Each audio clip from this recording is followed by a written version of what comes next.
Hey, what's going on, guys? So this lure review is going to be on the Lucky Craft Splash Tail 90. Pretty much comes in one size, but if you go to Lucky Craft's website, they show in the same category of the prop baits. As far as the minnow style prop baits, they have a Splash Tail 90 and then a Wake Tail 85. And the Wake Tail 85 only has a prop on the back, where obviously you're looking at the Splash Tail 90 that has props on both the front and the back. They also have other prop baits like the Kelly J and the Kelly J Jr. Here's the Kelly J. This is more of like a shad or a bluegill profile because it's a little bit fatter than these other ones here. So as far as the Splash Tail 90 goes, it has a length of 3 5/8 inches, has a weight of a ½ ounce, and it's a topwater floating style lure. Obviously, that's what we want out of our topwater lures. You can tell here, just go ahead and so you guys have a nice comparison of these lures and what they look like for those of you guys that do have the Kelly J. You get the idea that one is obviously a more slender and longer profile than the other one. The first thing that strikes your eye about this one, for me, is the gold blades. Most of the blades in the Splash Tail 90 lineup are gold. I think there's only three different colors that have silver blades. I think Ghost Tennessee Shad being one of them, and then there's a couple other ones. But for the most part, they're all gold blades on here. And it's a very refined lure. I really appreciate what they do on as far as what Lucky Craft does on their prop baits. There's not a lot of prop baits in the industry to be had, and when you have a prop bait like this that has some attention to things like putting bearings inside of the rod here that goes through the bait, they call it a bearing, but if I can show you this close up here, what it is it's like a little collar that wraps around this metal line tie here, and that collar actually is attached to this blade here, and that collar actually spins around as this thing spins. So it's obviously attached. It isn't just this prop here. This prop is attached to the collar, and the collar spins around this thing. It's pretty much the same thing here on the back. When you're looking at the rear one as well, you can see, you might be able to see this one a little bit better. You can see how the whole thing is kind of spinning in there. And what does that mean for you guys? It means that you're going to get a smoother running prop. It's probably one of the smoothest running props that you're gonna find as far as a prop bait is concerned. So you can see that just with a little bit of air flowing through the blades there, it just wants to run forever. So one of the first things that I noticed when I was running it out there on the water was that you'll pull it, and the cool thing about it is these things kind of just keep on spinning. And because they're gold and they have that really nice brilliant finish on them, you can see that you're getting that nice shine there. What happens is when it's sitting still, these are kind of still spinning and flickering light throughout the water there. It was actually something that I noticed as I was pulling through the water. I thought that was kind of cool, because normally as you're pulling them, the water resistance will make the blade stop. But because these are so smooth on that rod there on the front and the back, they just kind of spin like that as the bait is sitting still. I mean, obviously you're pulling the bait and the props are running through the water and splashing all over the place, but as it's sitting still, this thing is still kind of running around. So it's a small, minute difference from some of the other prop baits that I've seen out there, but it's noteworthy, because I think that's something that could incite a bass to come up and bite it, especially as it's sitting still. You get that little bit of flash running through the water.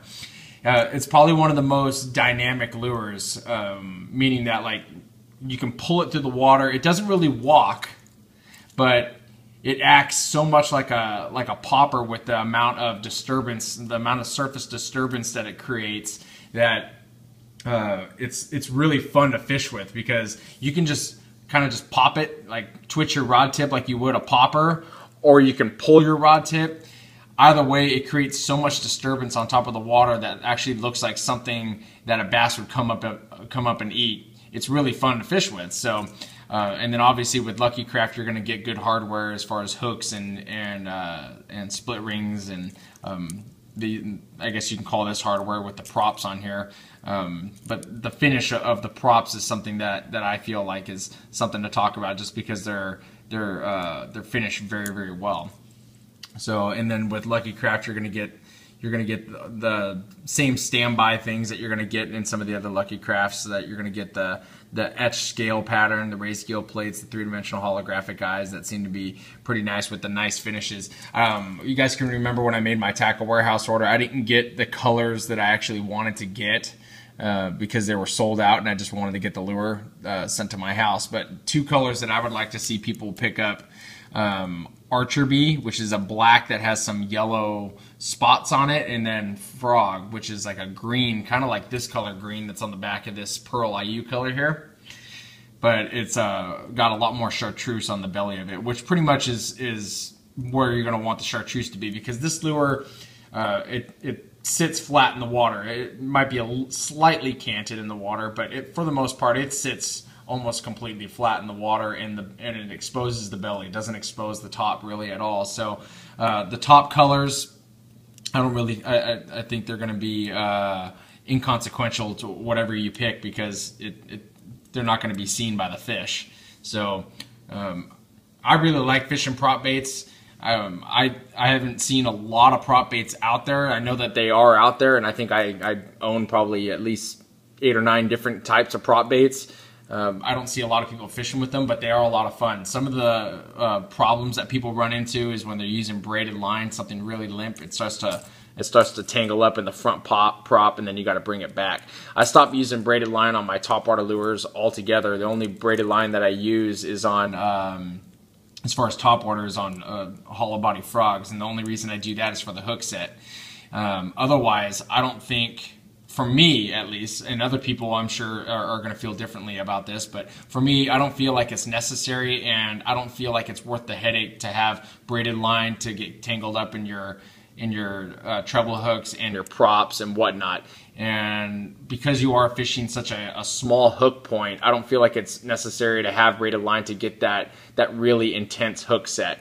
Even though you will be casting this lure out there quite a ways, I think that just using some, for the most part, I use 12 to 15 pound not fluorocarbon, but monofilament. You do not want to use fluorocarbon, obviously, but I use 12 to 15 pound monofilament most of the time that I'm fishing my topwater hard baits. So this bait doesn't really walk either. You would think, because it has that slender, long profile, that it would have some walking characteristics. I didn't find that really at all. Some people might find their experiences might be a little bit different, but I fished with this thing for a while, and I tried to get it to walk, and I could not get it to walk. Obviously, it's not a walking bait, but some people might look at that like I did and say, hey, you know, maybe this bait might walk. It doesn't walk. So don't buy it thinking that you're going to get a walking bait, because it doesn't do that very well. But it creates so much disturbance on top of the water. I think that using it as you would a popper, just with, you know, short rod twitches or long rod twitches, which you wouldn't do with a popper, but you can do that with this.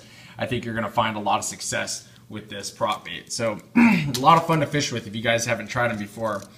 Go ahead and show you guys the measurement here. It's about 4 3/8 inches from the rear hook hanger to the front line tie, and then if you don't count those and just count just the body of it, it's about 3 5/8 inches.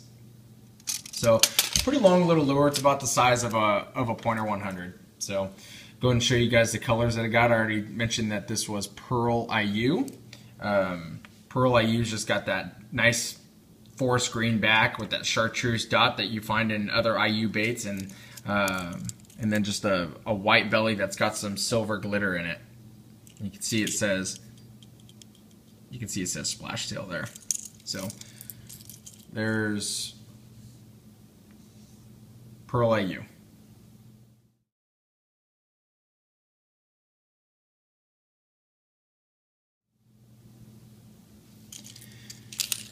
Next color we have here is Aurora Black. I think I own Aurora Black in just about every Lucky Craft bait that I own. It's such an effective color, and it represents a shad very, very well, or a minnow in this case.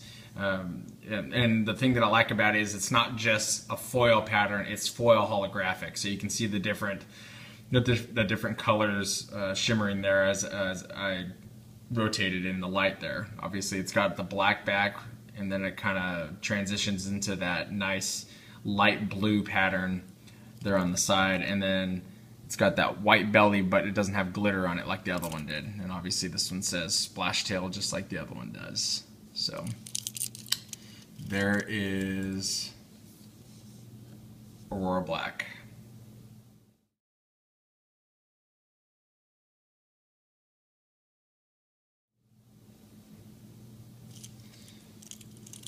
One thing that I think is worth mentioning, I think I kind of touched on it a little bit there when I was rambling on there, was about the casting distance of this lure is phenomenal. Normally when you fish a popper style bait, you're not going to get a ton of casting distance. You're going to have to look to like a walking spook pencil style bait to get those long casting distances.